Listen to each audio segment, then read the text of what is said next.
Olá pessoal, tudo bem com vocês? O que nós vamos fazer hoje? Hoje eu preparei um resumão para vocês de tudo que a gente já viu nessas 4 primeiras semanas, né? Nessas 4 primeiras semanas de aula aí de física, né? Nós fomos vendo tudo que ia acontecendo, né? Tudo que ia transcorrendo, né? De acordo com os PETs, né? Da Secretaria do Estado de Educação, e a gente viu aí que as nossas 2 primeiras aulas foram divididas assim. A primeira aula ficou a semana 1 e 2 e a segunda aula ficou a semana 3 e 4, né? E a gente vinha estudando o que? A eletrostática, né? Nós começamos a falar sobre eletricidade, né? Então, vamos fazer esse resumão aí. Vamos começar a falar sobre tudo que nós vimos aí nesse primeiro ciclo. Então, o que nós vimos aí? Ó, a eletrostática. O que é eletrostática, pessoal? Eletrostática é o estudo da carga elétrica em repouso. Ou seja, eu vou estudar a carga elétrica, ela paradinha lá. Ou seja, é como se eu conseguisse parar essa carga, que é impossível, né? Mas cientificamente a gente consegue para estudar, né? Para fazer esse estudo da carga elétrica. Então, nós vamos imaginar que ela está paradinha. Então, eletrostática, o estudo da carga elétrica em repouso, parada. E a gente fala da carga elétrica. O que é de importante? O que a gente precisa saber? O que a gente tem que ter em mente, absorvido direitinho para que a gente dê o pontapé inicial nessa matéria aí de eletricidade? A gente tem que conhecer as cargas elétricas e a força de interação entre elas. A gente sabe que tem carga elétrica positiva e carga elétrica negativa. A gente conhece o átomo, a gente estuda lá na química, né, os modelos atômicos. E o modelo atômico de Rutherford nos ajuda muito a entender sobre condutores e isolantes, né, e sobre cargas elétricas. A gente sabe que o átomo é formado de um núcleo e de uma eletrosfera. No núcleo estão presentes o quê? Os prótons e os nêutrons. Quer dizer, os prótons estão lá dentro, bem na parte mais interna, mais difícil de se locomover, ou seja, é impossível de se locomoverem, né? Porque eles estão no núcleo do átomo. E os elétrons estão numa camada mais externa na eletrosfera, né? Por isso que os materiais condutores têm os elétrons livres, fácil de se locomoverem. Os nêutrons, eles não têm carga, né, a partir de que os prótons têm cargas positivas e os elétrons têm cargas negativas, beleza? Então a gente pode ver aí que a força de interação entre cargas de mesmos sinais, elas se repelem, existe uma força de repulsão entre carga positiva com positiva, carga negativa com carga negativa, porém carga positiva com negativa tem uma força elétrica de atração, ou seja, cargas de sinais diferentes se atraem, cargas de sinais iguais se repelem. Tudo bem? Nós falamos sobre os condutores elétricos. O que são os condutores elétricos? São aqueles que possuem elétrons livres na sua composição, ou seja, fácil de locomoção de elétrons. Eles podem ir de um lugar para o outro. Por isso que eles conseguem transportar carga elétrica. Eles podem transportar energia elétrica. Por isso chamado de condutores elétricos, por ter essa característica própria deles, terem elétrons livres na sua composição.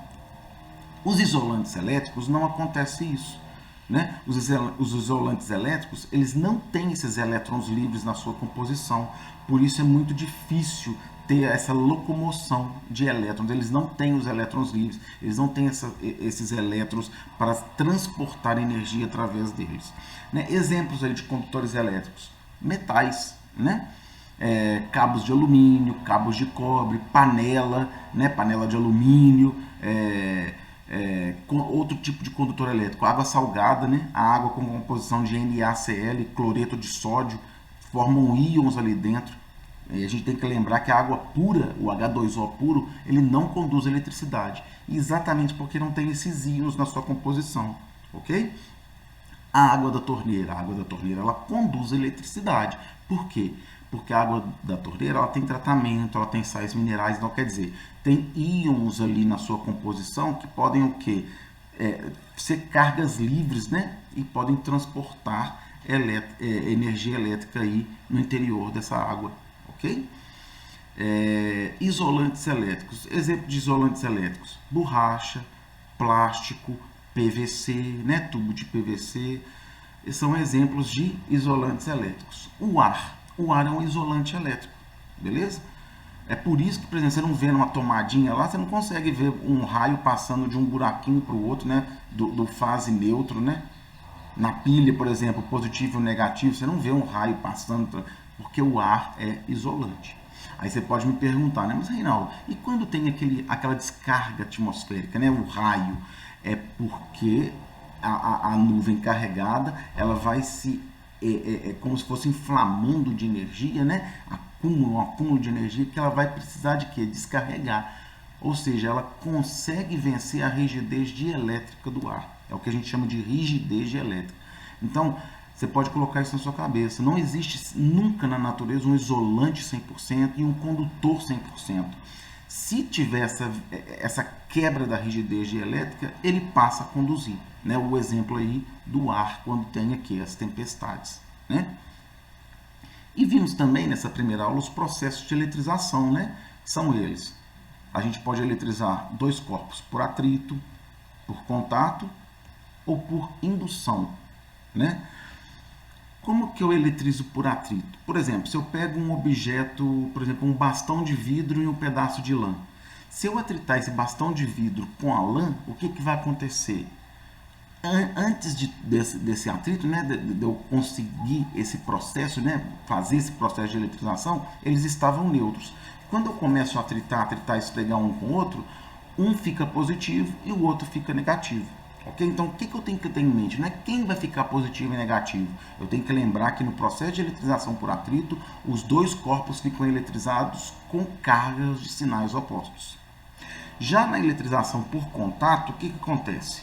Um vai estar neutro, o outro vai estar eletrizado. Então, vamos supor que essa minha mão aqui, ó, seja uma esferinha, e essa outra mão aqui seja um outro objeto. Vamos supor que essa esfera esteja eletrizada positivamente e essa aqui está neutra. Quando eu chegar e encostar nessa que está neutra, o que vai acontecer? Elétrons livres dessa carga vão ser transferidos para essa. E o que vai acontecer? Ele vai ficar com o quê? Com excesso de prótons, ou seja, falta de elétrons. Então, o que vai acontecer? Numa eletrização por contato, os dois corpos ficam eletrizados no final de tudo com cargas de mesmo sinal. Isso acontece na eletrização por contato. Já na eletrização por indução, o que vai acontecer? Indução é induzir, é como se eu chegasse assim, ó, só aproximasse sem encostar, não tem contato, ó, só induz, ok? Então, o que vai acontecer? Ó, você tem aqui uma esfera metálica, aqui uma outra esfera metálica. Essa esfera metálica aqui está neutra. Okay? Se ela está neutra, está o quê? Positivo e negativo, tudo misturando lá dentro, mas neutro, o que acontece? O número de cargas positivas é igual ao número de cargas negativas, mas tudo lá dentro. Né? Aí eu chego com o corpo eletrizado negativamente, por exemplo. Aí o que acontece? Quando eu aproximo por indução, o que vai acontecer? Vai existir uma polarização. Se eu chego aqui com a carga negativa aqui, ó, positivos vão ser atraídos para cá, para essa extremidade, e negativos vão ser repelidos, né? Porque eu estou chegando negativo, ó, negativo próximo aqui, ó, atrai positivo para cá e repele negativo para lá.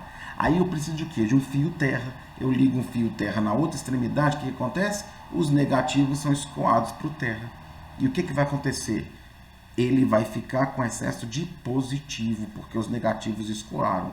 Então, no final da eletrização por indução, o que vai acontecer? Esse corpo estava negativo, eletrizou por indução, esse corpo ficou positivo, ok? Então, olha o que acontece, resumão do resumão. Processo de eletrização por atrito, as cargas ficam com sinais opostos, que é o que acontece também na eletrização por indução. No final, as cargas ficam com sinais opostos. Porém, na eletrização por contato, no final da eletrização por contato, os corpos adquirem sinais de mesma carga, né? Cargas de mesmos sinais, né? Melhor dizendo. Beleza, pessoal? Já na segunda aula, a gente falou sobre força elétrica e campo elétrico. Nós conhecemos a lei de Coulomb. né? E aí eu frisei bastante para vocês, até foi uma aula não muito grande, foi uma aula pequena. Por quê? Porque era de interesse naquela aula de apenas conhecer a lei de Coulomb e como calcular matematicamente o campo elétrico. Então, nessa aula, a gente teve que o quê? Guardar fórmulas, não é isso? Entender o que é o conceito de força elétrica e como calcular a força elétrica entre duas cargas. Então, a forma para calcular a força elétrica é essa daí, ó. K vezes Q1 vezes Q2 dividido pela distância ao quadrado. Então, o que seria isso? Você tem duas cargas elétricas, uma aqui e uma aqui. Vamos supor que seja uma positiva e outra negativa. Então, a gente já sabe que vai ter uma força de atração. Agora, como que eu calculo essa força? Por essa fórmula aí. Quem que é o K? O K é uma constante elétrica. O Q1 e o Q2 são os módulos dessas cargas. E o D é a distância entre elas, né? A distância inicial entre elas, para eu saber calcular qual que é essa força. Então, vamos pensar aqui comigo. Quanto mais próximo essas cargas estiverem, maior vai ser a força, porque menor é a distância entre elas. Ou seja, a força é inversamente proporcional à distância. E quanto maior o valor da carga, maior vai ser a força elétrica. Por quê? Porque força é diretamente proporcional à carga elétrica, né? E esse K0 aí, ó, o K, se a minha carguinha estiver no vácuo, né, se as minhas cargas estiverem no vácuo, ela vale 9 vezes 10 a 9 Newton metro quadrado por Coulomb quadrado. E falamos, para terminar, né, naquela aula, sobre o campo elétrico. O campo elétrico é exatamente uma região criada ali ao entorno das cargas elétricas, né? Então, se tem uma força de interação entre essas cargas, é porque está sendo criada nessa região onde elas estão um campo. E esse campo recebe o nome de campo elétrico. Matematicamente, para calcular o campo elétrico, eu posso ter duas fórmulas. Essa primeira aí, que é K vezes Q sobre D ao quadrado, ou campo elétrico é força dividido por carga. Aí você pode me perguntar, qual das duas que eu utilizo? Depende. Se o exercício me der a força e a carga, eu uso a segunda. E só dividir, força dividido por carga. Agora, se o exercício me dá constante elétrica, o valor da carga, né, o módulo da carga, e a distância entre o ponto que eu quero calcular o campo elétrico e essa carga, eu vou usar essa primeira.